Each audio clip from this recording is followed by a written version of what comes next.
নমস্কার বন্ধুরা, আজকে মতিসন্স এই যে ইটিএফটা আছে, এই ইটিএফের সুইং ট্রেডিং নিয়ে একটু কথা বলবো।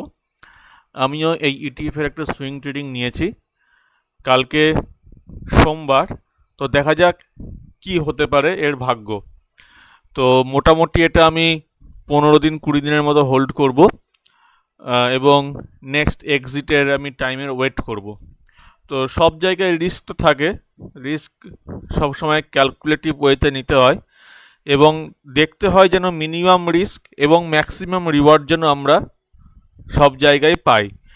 তো এই যে ইটিএফটায় আমাদের এন্ট্রি নেওয়ার কারণটা কি সেটা আমি একটু বলি।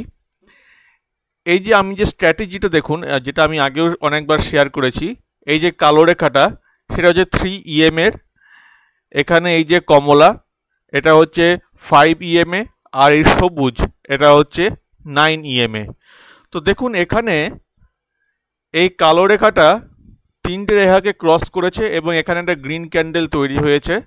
আর আমি এন্ট্রি নিয়েছি এখানে, অর্থাৎ 22 টাকা 73 পয়সাতে আমি এন্ট্রি নিয়েছি।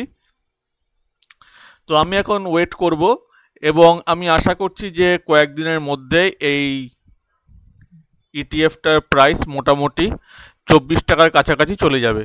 এবং দেখুন 24 টাকার কাছাকাছি যদি যায় তাহলে 5%-এর কাছাকাছি আমার কিন্তু রিটার্ন হয়ে যাবে, আর তখন আমি এক্সিটের কথা ভাববো। তো আমি এখানে তো একটা সুইং ট্রেডিং নিয়েছি, তাই এটা আমি আপনাদের সাথে শেয়ার করলাম। এবার দেখা যাক কতটা আমরা এখান থেকে গেন করতে পারি। যদি ভিডিওটা ভালো লেগে থাকে তাহলে অবশ্যই ভিডিওটাতে লাইক করবেন, সাবস্ক্রাইব করবেন চ্যানেলটা, আর শেয়ার করে দেবেন। আর আপনাদের যদি কোনো মূল্যবান মতামত থাকে তাহলে সেটাও আপনারা জানাতে কিন্তু ভুলবেন না। ধন্যবাদ।